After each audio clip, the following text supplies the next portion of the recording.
Storehouse Media, Sherrie. Who do we have as our guest today? Oh my gosh, I'm so excited and been eager about her coming on the show is Dr. Molly James. And welcome, Molly. Dr. Molly James, how are you? Hi, Sherrie. Thanks for having me. Glad to be here. Yes, I am too. Dr. James, she's a nationally recognized physician and she's the founder of James Clinic. So, Dr. James, tell people what James Clinic is, where it's at, what you're specializing in. Do you do virtual? All those things about your clinic. Yeah, thank you. So, James Clinic was born out of the middle of COVID. So, I was an ICU doctor. I volunteered in the ICUs in New York City when everything was really bad and we didn't know what was coming. And about 18 months later, due to my opinion on how patients need to be treated in the ICU and around the COVID shots, I was fired from all three jobs in the ICU after taking care of about 2,000 COVID patients. And so basically, what I realized is I need to take care of them and offer early treatment so they don't end up in the ICU because the system is designed to take the cash bonus from their dying. So that's how James Clinic was born, and we've just grown from there. So we started as a COVID clinic. We treated about 4,000 COVID patients over 4 months as a brand new clinic. We became nationally recognized for doing jailbreaks. So we would actually have tons of families call us that their loved ones were in the hospital and wanted us to help them get out of the hospital. And we were able to operationalize that so that we could figure out which criteria we could be successful. And we were able to get about 50 patients out of hospitals with 100% success. So that's where we started, and we've evolved. And we do integrative cancer. We do all the things you can't find good care for in the system, which is a pretty big swath right now. So Lyme, integrative cancer care, and we're quickly moving into becoming a mitochondrial regeneration clinic, which is the powerhouses of our cells. It's what gives us energy and makes everything else work. So really getting to the root of the root of the root. Oh, I'm so impressed that we can go and dive deep into so many different topics. But I really think the healthcare has to really evolve. We cannot stick with the current healthcare system we have today. Yeah, amen. It's a system where the product is the wrong thing. So in the system, the product is a visit with your doctor. It is a test. It is an admission. That's their product, right? So that's what they're pushing. In our world, where we do concierge medicine, our product, if you will, is our relationship with our patients and the outcomes. So it doesn't matter if that takes one visit or 20 visits. We do what is right for the patient to get them the results they need. Wow. And very Yeah. impressive stuff so far, Sherrie. It is. It is. So you talked about mitochondrial regeneration, and I'm Yeah. really curious to hear more about that. Yeah. And kudos to you for standing firm, for standing for your beliefs. Yeah. You lost your jobs, and despite the fact that no one was on the same page as you. So Mhm. I just think that that's marvelous. So yeah, tell us about the chondral regeneration. Yeah, we're actually launching that today in my office. So if you hear noise behind me, it's our team. This is actually based on 30 years of research. So what these researchers found going back is that there's a signal from the pancreas to the liver. It's a microscopic uh, it's a microscopic oscillation of insulin from the pancreas to the liver, which stimulates the liver to release enzymes that the mitochondria depend on. And so we lose that signal through diabetes, through different metabolic processes. And so the mitochondria get tired. So if you know someone who's tired, that's because their cells are tired and their mitochondria are not functioning fully. So this brilliant engineer found a way to recreate that signal, and we can now do that through an IV pump in our office over a 3 hour period. And again, they've treated over 600,000 patients. And consistently, there's a 30% increase in ATP production or energy production. So, pretty And, wild. and that's interesting how important the mitochondria is. Can you explain that? Yeah. So, if you think of the cells as an egg, and the yolk of an egg, the yellow part, is the nucleus, the brain of the egg. We always think the nucleus is the most important part, but in the egg white piece are really the powerhouses of the cells. And so this is the little power plants. This is what gives the yolk or the brain the ability to do what it needs to do. So imagine the power goes out in your house. You're not going to be able to function and get everything done that you need to around the house. Your cells are the same way. If the power plants aren't fully operational, you can't you can't do all the things you need to do. Wow. How does that have anything to do with cancer?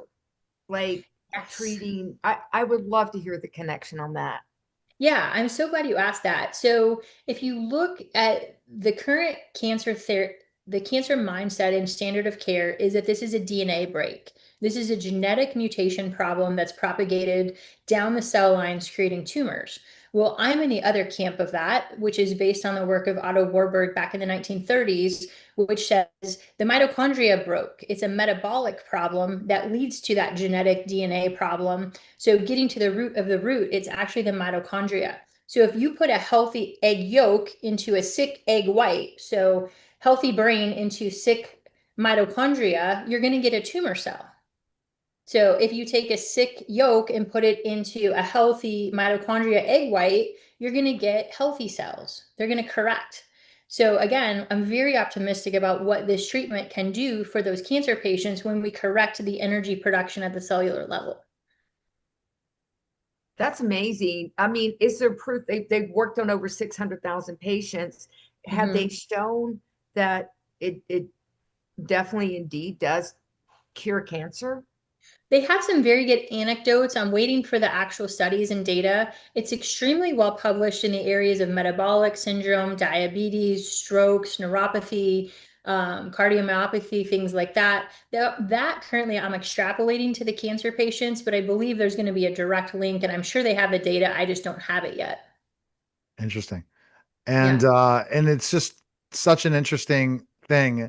And where's your practice located? So is some of it virtual or is it most of it in-house?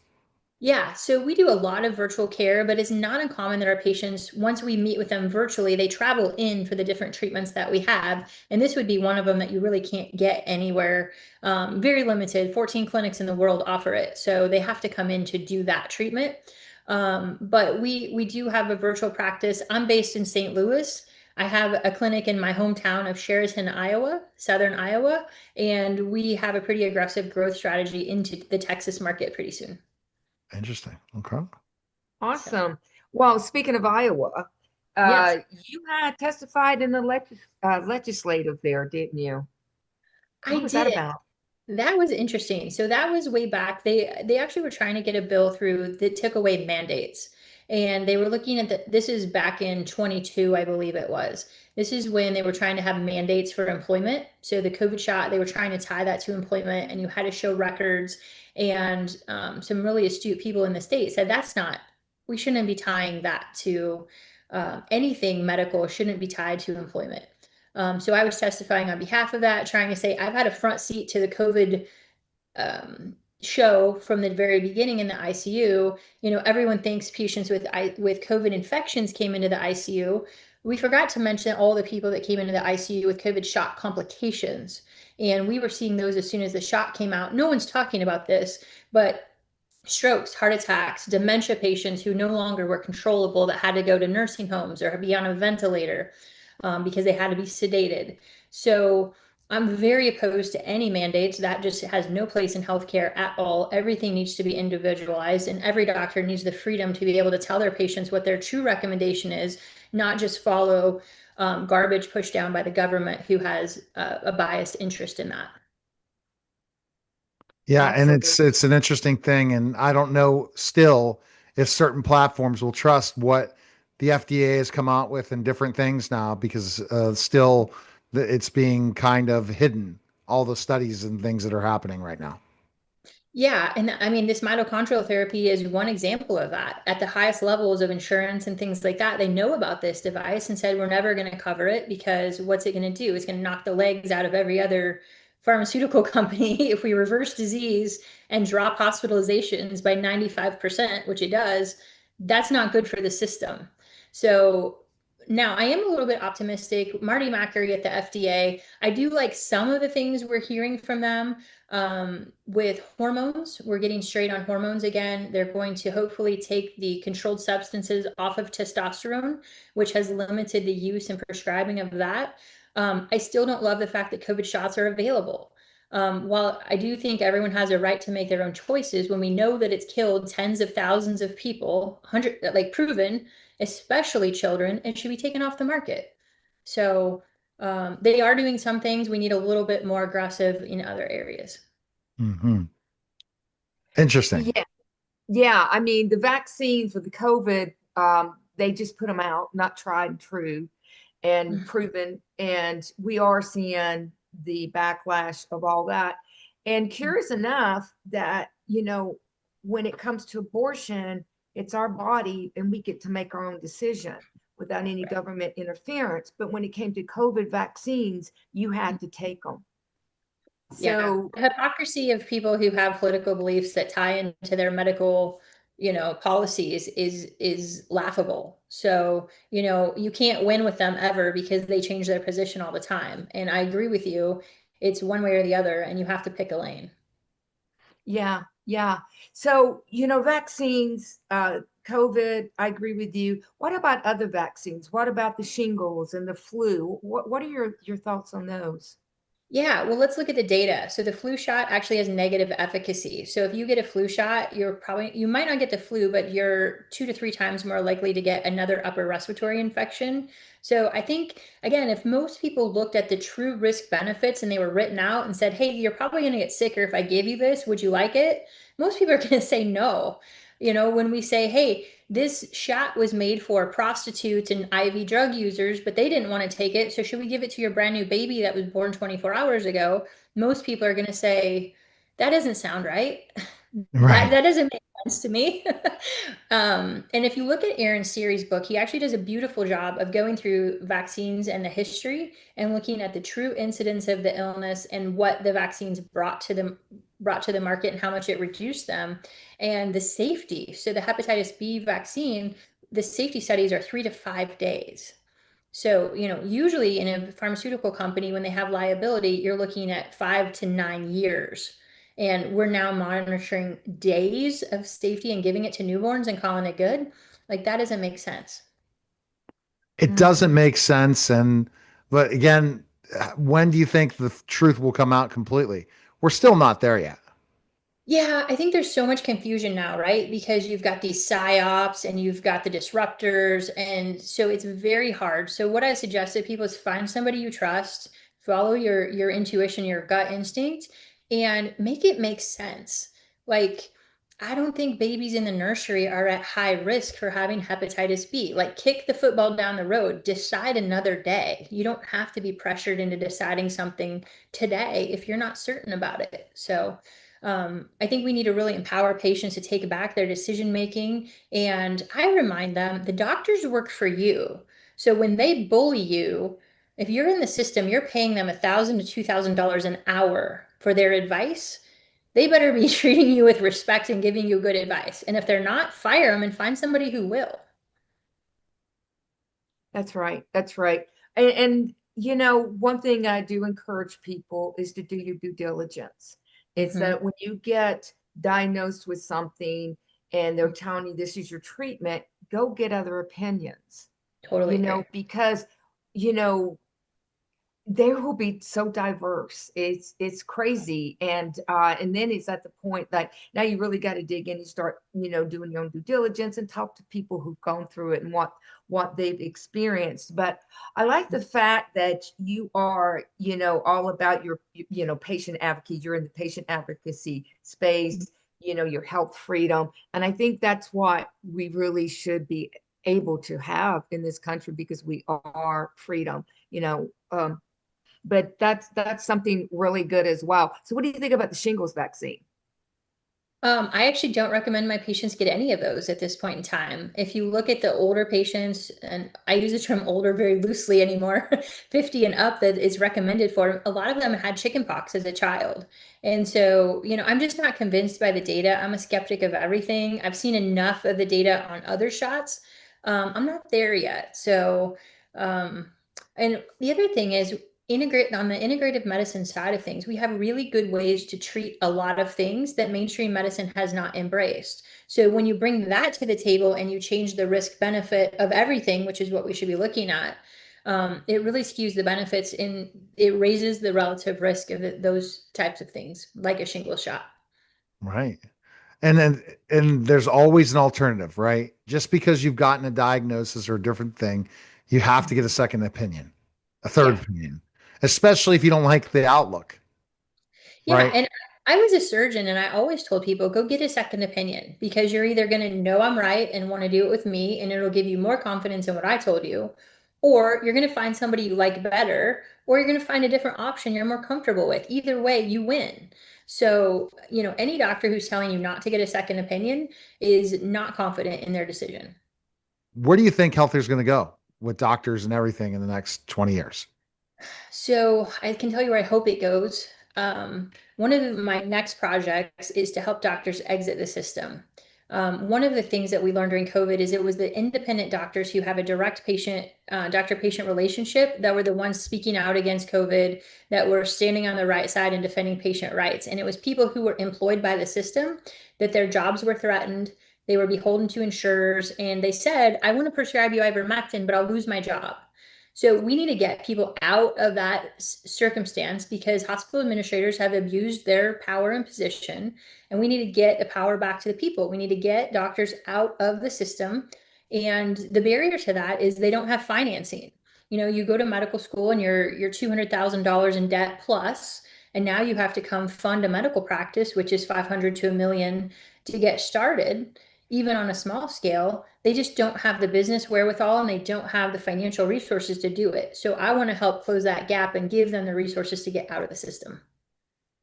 That's great. I think one concern out of that be insurance, being able, because people, they rely on insurance to help pay. And because certain doctors, I know one doctor in particular who left, said he's getting out of that corporate healthcare world and he's doing it on this, which I'm thinking, well, he may not get any insurance providers. And how do you get patients? How do you overcome that?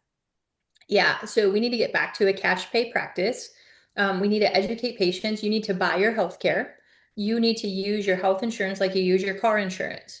When you have a major catastrophe, you're going to file a claim. If you have a major hospitalization, that's going to go under your health insurance. But the day-to-day things, the lab work, the maintenance exams, the EKGs, the things that you want, those are out of pocket. And in this country, we currently have 10% prevention and 90% sick care. If we could shift that to 80% prevention and 20% sick care, we wouldn't need as much sick care to start with.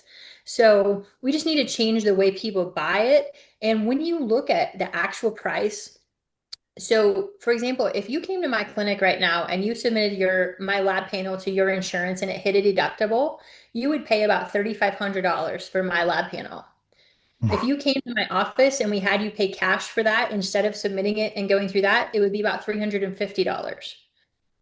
So we're seeing about a 10% on the insurance price with what it actually costs to get. And so, even good coverage, people come back and say, oh, well, my part's a 10% copay. Well, you paid premium and then you're paying the same that you would have paid out of pocket cash. So Yeah, I think going for cash deals is a good idea. It is. yes. Yeah, if we take the bloat out of the system, you're going to be much better off. What do you think about health savings accounts where people stick money? What do you think about that? Yeah, this is something that needs to be refined in the ACA as it's revised because the HSAs are tied to high deductible health plans right now. So you have to have, I think it's an 8,000 deductible or higher, but I could be corrected on that. So if you don't have those plans, you don't qualify for an HSA. I think the HSAs should have a lot less restrictions. We should be able to dump money in them. I like those better than an FSA, the flex spending accounts, because those have rules tied to them. HSA, it's your money. If you want to buy vitamins, Flintstones, you want to get an IV, braces, contacts, whatever you want, you can pay for. So big fan of HSAs.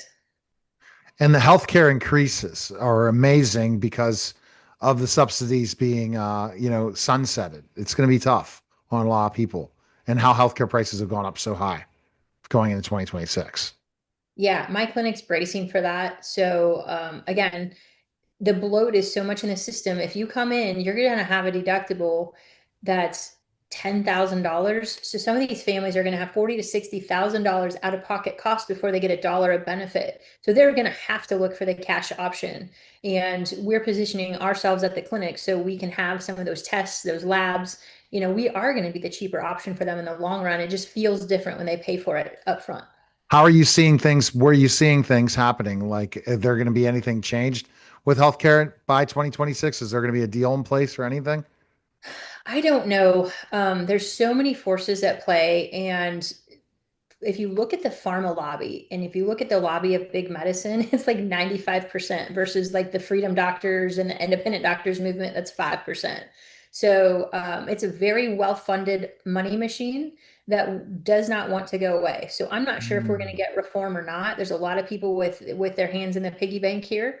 But individuals can opt out of the system, right? If people stopped doing insurance or they stopped paying their taxes, the system would crumble. So we just have to educate people what that looks like and have them not be intimidated of what those healthcare costs may be. Well, we might see people stop paying for taxes. It could be we could see a total revolution happening. And then we also could see that with healthcare, people Mhm. going in to increase the price so much, especially for people that are, self-employed or have a business. It's ridiculous what the pricing has gotten to. And then also the increases. So that's where you have to say to yourself, and when do I go to the doctors when I need to try to improve myself versus Mhm. I'm going there just to check things out and really be careful in those areas and really work on your health. Take care of yourself. That's going to be your big investment. hmm Well, and as it gets more expensive, people are going to look at what the value they're getting. So those 5 and 10 minute visits that you're getting with a specialist, if they're not telling you anything valuable and it's costing you 500,000 bucks out of pocket, people are going to stop going. And so I think they're going to, really opt into like the concierge, the direct primary care, where they know their doctor and they can communicate more freely and get more value out of it. And just pay cash. Just Yeah. pay cash. I love teledocs. Those to me are convenient. They don't cost much, even if you get into a plan.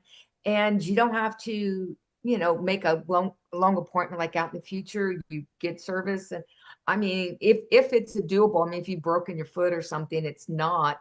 But Right. virtual doctors are that's like that's like great. I love them. Yeah, who wants to be sick and like bundle up and drive to your doctor and wait in a waiting room when you can just flip on your Zoom link and you're sitting right in your own bed when you're sick? It's amazing. It's really revolutionized, and COVID accelerated that and acceptance of that. So So tell it's us about how you have the virtual services. No, we can't go out and see you. What services do you provide virtually? Yeah, so virtually we can do a lot with patients. So that initial assessment, so we have a nurse that does an intake with patients to build out the chart so we can start to look at the history. And then you meet with a clinician. So we really try to connect the dots behind the scene that people don't directly connect in their head. For example, Lyme disease connects to a lot of things, or hypothyroidism, low functioning thyroid connects to a lot of things people don't realize. So we start to build that out. We can order the diagnostics virtually, the labs. I do a lot of stool testing so we can look at the gut, and then we can go over those labs virtually. There's nothing that's magical coming into my office that we have to do. Now, if you want some of my cool tests that we're just adding, looking at the blood vessels, looking at the heart, this mitochondrial therapy, you have to come in. But there's a lot we can do on the blood work just virtually. And get you that information faster than Yeah. waiting to get into a specialist. Because we Yeah. know it's pretty easy to get to your PCP, but after that, it takes forever to get a specialist to get schedule a call. I mean, schedule an appointment with a specialist.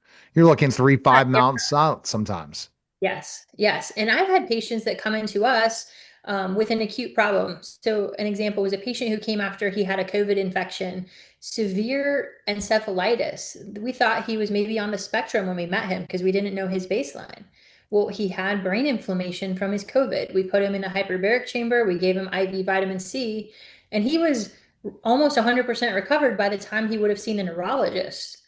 So, you don't always need a specialist. You may, but that's not always a solution to the problem if you have a doctor that understands root cause. And Dr. James, that's so important, is someone who some doctor who takes the time and the effort to find that root and what's really going on. I feel like sometimes, doctors are told by their institutions they have this, therefore you treat them like this, without exploring it more. And it's like somebody who's a nurse explained to me, when you get a doctor like this, you have found a pearl. Hold on to them because Yep. they're rare. Yeah. All right. Yeah. And do you treat others? So is more, what would you say are the people that should call you? I mean, schedule an appointment with you. What are the main causes that will have them come to you versus Yeah. traditional healthcare? So right now we're great at menopause care. So those hormone issues, thyroid issues, if you're not getting answers and you're being bounced from doctor to doctor, we're good at that. And anybody who's tired, who's worn down, who can't pick themselves up, that's a mitochondrial problem, and nobody can touch what we have on that. So give us a call and let us help you. We're excited. We love it. So So you're kind of functional. you talked about menopause. Do you treat testosterone replacement therapy and all that stuff too? We do. Yep. Men Okay. and women. You have to treat both or you create an imbalance. It's not good. Sometimes no, I understand that, but like some just focus on men or women in practices. No, Sometimes we where treat both. Yeah, we yeah. treat both. Yep. So, we have everything from healthy people who are just tired of the system and want better options and want real truth and want to be connected with a clinic like ours, to again, people who have been told by the system, you have no hope, we can't do anything for you, you're going to pass away. We get everybody in between. So, we do have a few areas that are a sweet spot with this mitochondrial therapy. Our ability to help people just jumped I infinitely. think it's huge because I'm huge into Dave Asprey and all that with I'm biohacker. So this intrigues me with the Yeah. mitochondria and how important that is. And if you check a lot of those different things out, and they talk about this all the time. I mean, what about longevity? What are your thoughts on longevity and some of the people that are really starting to really embrace it? Yeah, I don't think you start to embrace it until you get to the point where you're looking at the end of the tunnel. But no, Sometimes unless you're an entrepreneur, it wants to stay the course for a lot longer. I'm really into longevity. So amen. that's Yes, amen. So again, the mitochondrial therapy is going to help, right? Because aging is slowed mitochondrial function. Reducing inflammation, I think that is such an important thing. And that's where the COVID shots never made sense to me because it flared inflammation so badly. And we call it inflammaging. I'm so glad I never took the COVID shot. I had a client who we did the COVID-19 vaccine show, and he went and said that the COVID vaccine should have been COVID, meaning they should have just had another form of COVID to treat it, and he would swallow COVID. It was a really crazy show, but Mhm. I learned I had never taken the vaccine and never did. Thank Mhm. goodness. Yeah, exactly. So yeah, that longevity piece is what people are looking for with peptides, with how to lengthen their telomeres, with just how to stay high functioning and have that health span with their lifespan. Like nobody wants to end up in a nursing home. We want to be out climbing rocks and, running board meetings till the last day. So definitely a focus and a shift in medicine. And if you go Mhm. to the system, they have no idea how to help you with any of these things. Oh, they're like, I want to go this specialist, this specialist. They want and as I heard from listening to a show, they call it's really sick care instead of health care. Totally. Yeah. They don't know what to do with a well person. If you're well and you walk in, they're like, "Why are you here?" They literally ask patients, "Why are you here?" Yeah. Uh, And they're like, well, there's a lot great more to it. question. Yes. Yeah. Yeah.